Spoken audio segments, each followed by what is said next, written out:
میں سوچ بھی نہیں سکتا تھا کہ تم دو کاموں کو آپس میں اتنا الجھا کر بھی پورا کر سکتے ہو، بہرام نے شکایت آمیز لہجے میں کہا۔ اس کی نظریں ٹائیگر پر جمی ہوئی تھی۔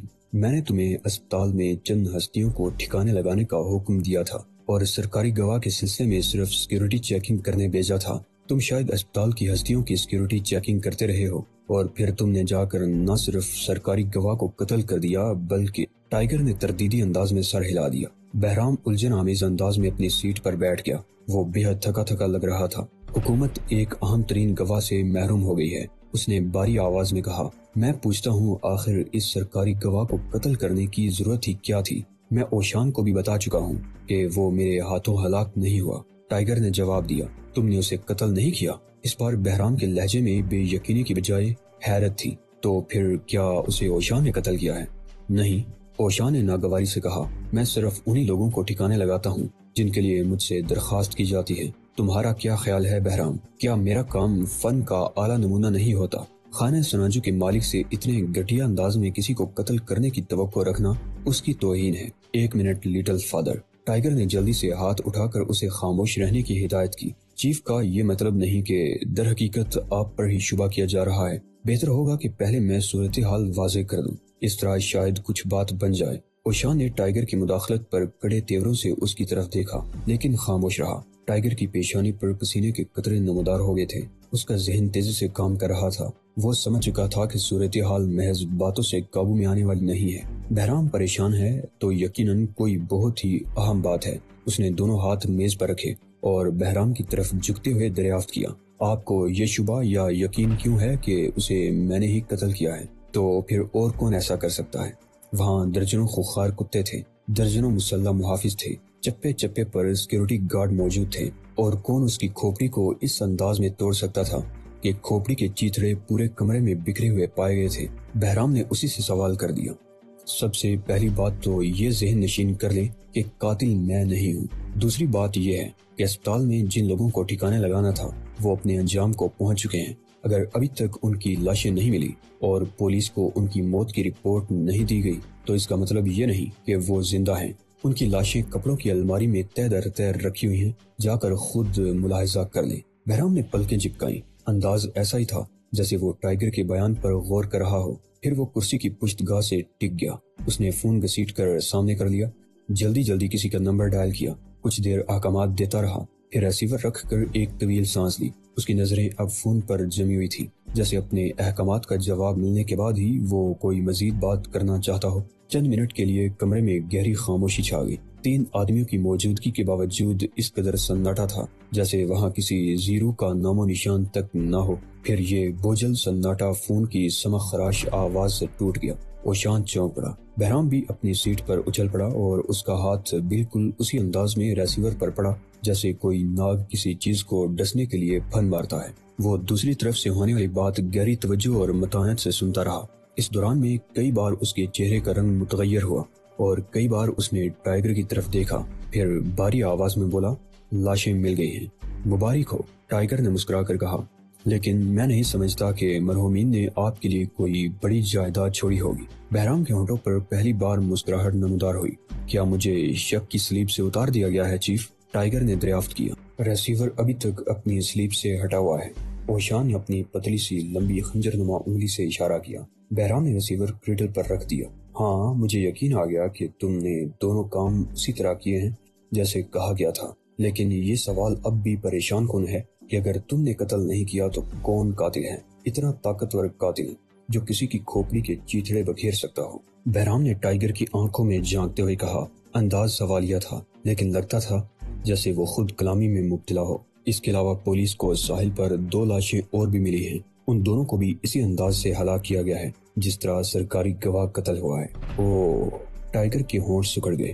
بہرحال یہ بات تو طے ہو گئی کہ انہیں میں نے یا اوشان نے قتل نہیں کیا۔ یہاں سے اصل کیس شروع ہوتا ہے۔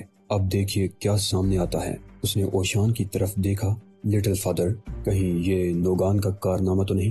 نوگان کے نام پر اوشان یوں اچھل پڑا جیسے اس کے مختصر سے بدن کو بجلی کی برہنہ تار چھو گئی ہو۔ ایک لمحے کے لیے اس کی آنکھوں میں شبے کی جھلک نظر آئی، پھر اس نے آنکھیں بند کر لی۔ چند ساتوں تک وہ گہرے استغراق کی حالت میں رہا، اس دوران میں اس کے ہونٹ بھی حرکت کرتے رہے، گویا وہ روحانی طور پر تحقیق کر رہا تھا۔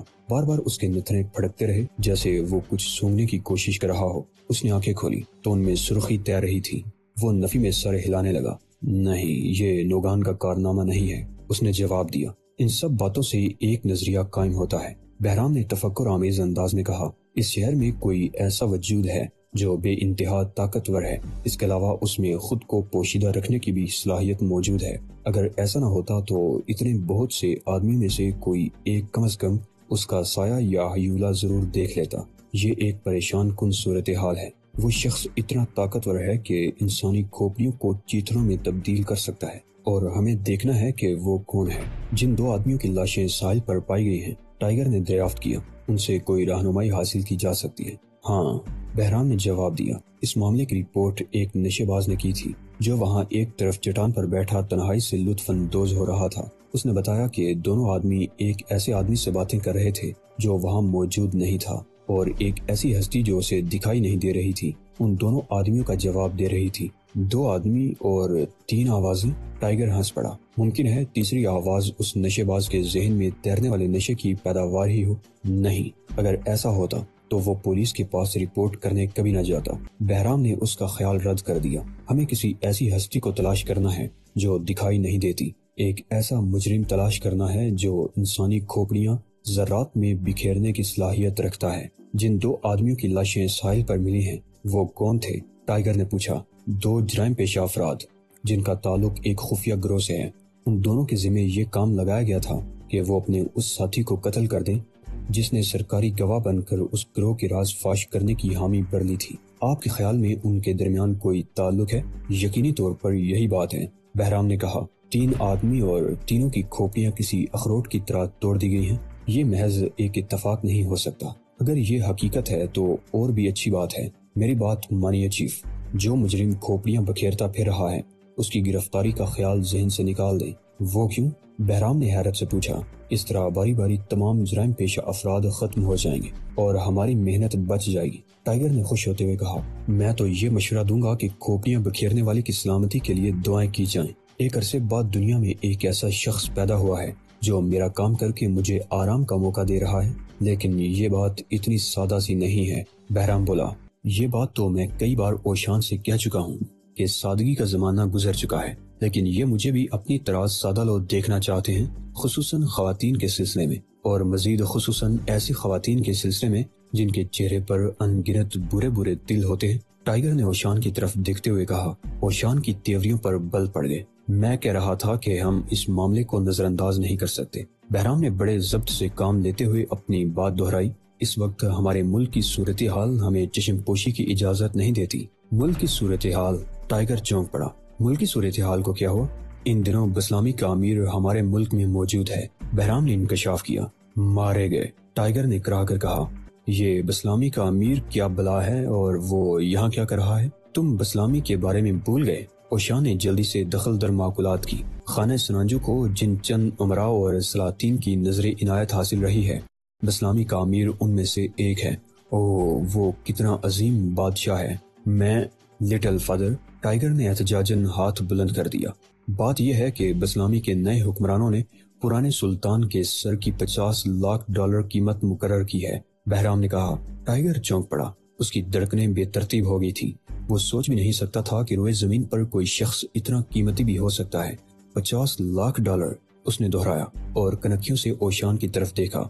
وہ بھی منہ پھاڑے بہرام کی طرف دیکھ رہا تھا۔ ٹائیگر نے اپنے استاد کو پہلے کبھی اتنی شدت سے اظہار حیرت کرتے نہیں دیکھا۔ چیف، وہ بہرام کی طرف جھک کر رازدارانہ لہجے میں بولا، کیوں نہ یہ رقم حاصل کر لی جائے، سارے دل درد دور ہو جائیں گے۔ بہرام سے خطرناک تیوریوں سے گورنے لگا۔ ٹائیگر نے بوکھلا کر اوشان کی طرف دیکھا۔ کیوں لٹل فادر؟ $50 لاکھ سے خانہ سنانجو کی کتنی نسلیں پرورش پا سکتی ہیں؟ نسلیں ڈالروں سے پروان نہیں چڑھا کرتی فرزند، اوشان نے گہری سنجیدگی سے جواب دیا۔ ڈالروں کی زیادتی تو نسلوں کی تباہی کی طرف لے جاتی ہے اور انہیں نیست و نابود کر دیتی ہے۔ آپ لوگوں کی مرضی، ٹائیگر نے کندھے اچکاتے ہوئے کہا۔ میں نے تو ایک تجویز پیش کی تھی۔ وہ بہرام کی طرف متوجہ ہو گیا۔ بسلامی کا سلطان اس وقت کہاں ہے؟ مشرقی ساحل پر واقع جزیرے میں، بہرام نے جواب دیا۔ وہ وہاں اس وقت تک قیام کرے گا جب تک انتقال نہیں کر جاتا۔ فطری اور قدرتی موت نہیں آ جاتی۔ اس کے ڈاکٹروں کا کہنا ہے کہ وہ زیادہ عرصے تک زندہ نہیں رہے گا۔ تب پھر کسی کو کیا پاگل کتے نے کاٹا ہے کہ وہ ایک ایسے بوڑھے کو قتل کرتا پھرے؟ ٹائیگر نے حیرت سے کہا، اور مجھے تو یہ بسلامی کے نئے حکمران بھی کچھ سرکے ہوئے لگتے ہیں۔ وہ ایک دم توڑتے ہوئے آدمی سے نہ جانے کیوں خوف زدہ ہیں، اور اس کی موت کے لیے اتنی بڑی رقم کا اعلان بھی حماقت نہیں تو اور کیا ہے؟ یہ سیاسی نوعیت کا معاملہ ہے۔ بہرام نے وضاحت کی، ہمارے دشمن ملک کے لیے یہ ایک سنہرا موقع ہے۔ وہ سابق سلطان کو ٹھکانے لگوا کر پوری دنیا میں ہماری ساکھ خراب کر سکتا ہے کہ ہم اپنے دوستوں کی حفاظت بھی نہیں کر سکتے۔ لیکن سابق امیر کا اس کھوپڑی توڑ سے کیا تعلق؟ فرض کرو کہ سرکاری گواہ اور دیگر دو آدمیوں کو قتل کرنے والا کوئی کرائے کا قاتل ہے، ایک ایسا قاتل جس کی خدمات ان دونوں جرائم پیشہ افراد نے حاصل کی تھی جن کی لاشیں ساحل پر پائی گئی تھی۔ فرض کرو کہ اس نے دولت کی لالچ میں پہلے سرکاری گواہ کو کسی پراسرار طریقے سے قتل کر دیا، پھر اپنی شناخت چھپانے کے لیے اس نے رقم حاصل کرنے کے بعد ان دونوں کو بھی ٹھکانے لگا دیا ہو۔ جی ہاں، کر لیا فرض۔ فرض کرنے میں کسی کا کیا جاتا ہے؟ بات تو فرض نبھانے کی ہوتی ہے، جیسے آپ یہاں بیٹھے فرض کرتے رہتے ہیں، جبکہ مجھے فرض کی بجاوری میں نہ جانے کیا کیا جتن کرنا پڑتے ہیں۔ اگر وہ کرائے کا قاتل ہے تو $50 لاکھ اس کے منہ میں پانی لانے کے لیے بہت بڑی رقم ہے۔ عین ممکن ہے اس نے زبردست سیکیورٹی کے باوجود سرکاری گواہ کو قتل کر کے ایک نمونہ پیش کیا ہو۔ اس مثال کے بعد کون اسے بے داغ واردات کروانا پسند نہیں کرے گا؟ بسلامی سلطان کو ٹھکانے لگانے کے لیے اس وقت وہ اہم ترین ہستی ہے۔ نئے حکمران بھی اس سے رابطہ قائم کر سکتے ہیں، اور ہمارے دشمن ملک کو ایسا کرنے سے بھلا کون روک سکتا ہے؟ ٹائیگر نے اس بات میں سر ہلایا۔ وہ اب بے حد سنجیدہ تھا۔ اس کی آنکھوں اور چہرے سے متانت کے ساتھ ساتھ فکر مندی بھی جھلک رہی تھی۔ نہ جانے کیوں اس کی چھٹی حص اسے کہہ رہی تھی کہ اپنی زندگی کا سب سے مشکل امتحان درپیش ہے۔ کیا سمجھے؟ بہرام نے اسے سوچ میں ڈوبے دیکھ کر پوچھا۔ یہی کہ ہمیں بسلامی کے امیر کو اس وقت تک زندہ رکھنا چاہیے جب تک وہ مر نہیں جاتا، قدرتی طور پر۔ ٹائیگر نے جواب دیا، بالکل یہی بات ہے۔ بہرام اس کے جملے اور ادائیگی کے انداز پر ہنس پڑا۔ کیا آپ چاہتے ہیں کہ ہم بسلامی سلطان کی حفاظت کریں؟ پہلے جا کر سیکیورٹی چیک کرو۔ اگر وہ تمہاری مرضی کے مطابق ہو تو تمہیں اس سلسلے میں فکر مند ہونے کی ضرورت نہیں۔ اس کے محافظ اور ہمارے دیگر محکمے اس معاملے کو سنبھال لیں گے، اور اگر میں وہاں سیکیورٹی چیکنگ کے لیے گیا تو صورتحال ویسی ہی پائی جیسی کہ سرکاری گواہ کے سلسلے میں سامنے آ چکی ہے، تب کیا ہوگا؟ بہرام یک پریشان ہو گیا۔ ٹائیگر، اس نے توہمانہ لہجے میں کہا، یہ بات مذاق میں بھی نہ کہنا۔ صدر مملکت اس شخص کو ہر حال میں زندہ دیکھنا چاہتے ہیں، فطری موت آنے تک۔ ٹائیگر نے لقمہ دیا۔ بہرام نے اس بات میں سر ہلا دیا۔ جاؤ اور جا کر سیکیورٹی چیک کرو، دیکھو کہیں کوئی حفاظتی جال کو توڑ تو نہیں سکتا۔ ادھر سے مطمئن ہونے کے بعد تم اس کھوپڑی توڑ قاتل کی تلاش میں جا سکتے ہو۔ میں یہ خطرہ مول نہیں لے سکتا کہ اسے سلطان پر قاتلانہ حملہ کرنے کا موقع مل جائے۔ پہلے اسے تلاش کرو۔ ٹھیک ہے، ٹائیگر نے اوشان کو چلنے کا اشارہ کرتے ہوئے کہا۔ اگر سلطان ہمارے پہنچنے سے قبل ہی عالم بالا پہنچ چکا ہو تو اس کی ذمہ داری ہم دونوں پر عائد نہیں ہوگی۔ جاؤ پلیز، جلدی جاؤ، بہرام نے ضد ہوتے ہوئے کہا۔ اس معاملے میں ٹائیگر کا مذاق بھی اس کے دل میں اضطراب کی لہریں پیدا کرنے کے لیے کافی تھا۔ بسلامی کا سلطان جس جزیرے پر مقیم تھا اس کی طرف ایک کوسٹ گارڈ لانچ نہایت خاموشی سے تیرتی ہوئی جا رہی تھی۔ اس لانچ کے کاکپٹ میں اوشان اور ٹائیگر بیٹھے ہوئے تھے۔ لانچ ٹائیگر چلا رہا تھا اور اوشان دور افق پر نظریں جمائے نہ جانے کس سوچ میں ڈوبا ہوا تھا۔ آپ بہت چپ نظر آ رہے ہیں لٹل فادر، ٹائیگر نے کنکھیوں سے اس کی طرف دیکھتے ہوئے پوچھا۔ اوشان نے کڑے تیوروں سے اس کی طرف دیکھا۔ وہ اس وقت روٹا سا لگ رہا تھا۔ میں نے محسوس کیا ہے کہ جب میں بولتا ہوں تو تم مداخلت ضرور کرتے ہو، اوشان غرایا، اور جب میں خاموش ہوتا ہوں تو تمہارے دل میں فوراً یہ خواہش پیدا ہوتی ہے کہ میں بولنا شروع کر دوں، شاید اس لیے کہ تم دوبارہ مداخلت کر سکو۔ باتوں میں ٹالنے کی کوشش نہ کریں۔ ٹائیگر ہنس پڑا۔ میں جانتا ہوں کہ اس وقت کوئی نہ کوئی چیز آپ کے ذہن کو پریشان کر رہی ہے۔ اوشان نے کوئی جواب نہ دیا۔ بتائیے نا لٹل فادر، ٹائیگر نے اصرار کیا۔ اوشان نے ایک طویل سانس لی۔ ہاں، تم ٹھیک سمجھے، مجھے ایک چیز پریشان کر رہی ہے، میں وہی معلوم کرنے کی درخواست کر رہا ہوں۔ ٹائیگر نے استدعا کی۔ یہ بتاؤ کہ بسلامی کے سلطان کو قتل کرنے کا معاوضہ کس سے حاصل کیا جا سکتا ہے؟ کیا مطلب؟ ٹائیگر بری طرح چونک پڑا۔ اس کا ہاتھ ویل پر بہک گیا، جس کے نتیجے میں لانچ تیزی سے لہرا گئی۔ ٹائیگر نے جلدی سے اسے سنبھالا اور پھر سوالیہ نظروں سے اوشان کی طرف دیکھنے لگا۔ کیا آپ اس قریب المرگ بوڑھے کو قتل کرنا چاہتے ہیں؟ ہاں، اوشان نے ایک طویل سانس لیتے ہوئے جواب دیا۔ اس کے سوا کوئی چارہ بھی تو نہیں ہے۔ میں اب بھی آپ کا مطلب سمجھنے سے قاصر ہوں۔ ٹائیگر نے بے بسی کا اظہار کر دیا۔ آخر آپ اس کی موت کے کیوں خواہاں ہیں؟ اس کی وجہ ایک پرانا قرض ہے جو آج تک ادا نہیں کیا گیا۔ اس امیر کے آباؤ اجداد خانہ سناجو کے مقروض تھے۔ اس کے آباؤ اجداد بے حد، اتنی دولت کے باوجود وہ لوگ کنجوس تھے۔ ٹائیگر نے جلدی سے اس کا جملہ مکمل کر دیا۔